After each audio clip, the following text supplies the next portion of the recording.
بسم اللہ الرحمن الرحیم۔ ان حالات میں کبھی بھول کر بھی نماز پڑھنا، کیونکہ یہ بہت بڑا گناہ ہے اور نماز کسی صورت قبول نہیں ہوگی۔ نیند کے غلبے کے وقت نماز پڑھنا، رسول صلی اللہ علیہ وآلہ وسلم سے روایت ہے،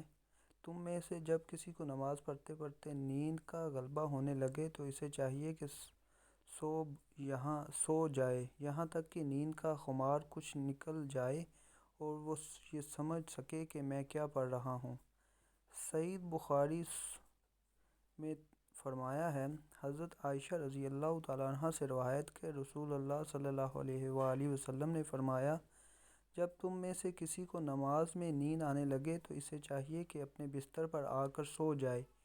کیونکہ اس حالت میں اسے پتہ ہی نہیں چلے گا کہ وہ اپنے بارے میں دعا کر رہا ہے یا بد دعا کر رہا ہے۔ شارحین حدیث نے اس حدیث کو اس طرح بیان کیا ہے، چنانکہ رات کے وقت نیند کا غلبہ ہوتا ہے، اس لیے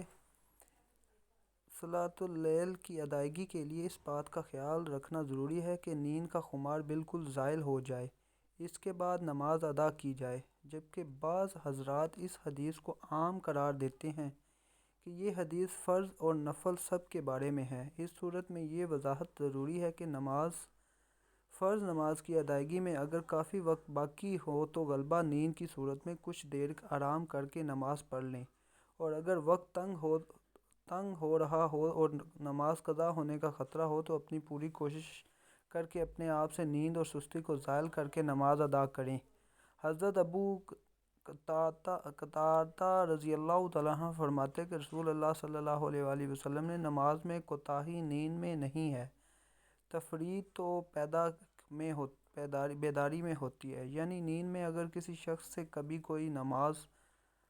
فوت ہو جائے تو یہ تفریط نہیں کہلائے گی۔ تفریط یہ ہے کہ انسان جان بوجھ کر نماز میں اتنی تاخیر کرے کہ دوسری نماز کا وقت ضائع ہو جائے، جیسا کہ شرع میں بتایا گیا ہے۔ اس سے نیند کو نماز پر فوقیت دینے کا وہم پیدا نہیں ہوتا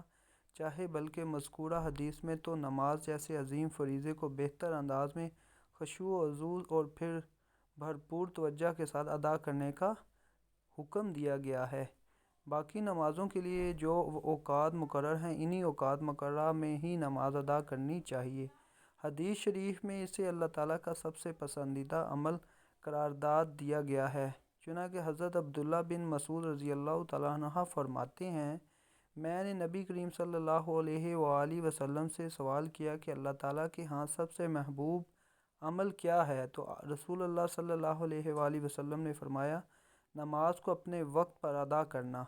مقررہ وقت کے اندر اندر کسی وقت بھی نماز پڑھی جائے تو نماز ہو جائے گی اور وہ نماز ادا کہلائے گی، اس سے تاخیر کرنے پر نماز قضا ہو جائے گی۔ جان بوجھ کر نماز قضا کرنا یا رات کو دیر تک جاگتے رہنا جس کی وجہ سے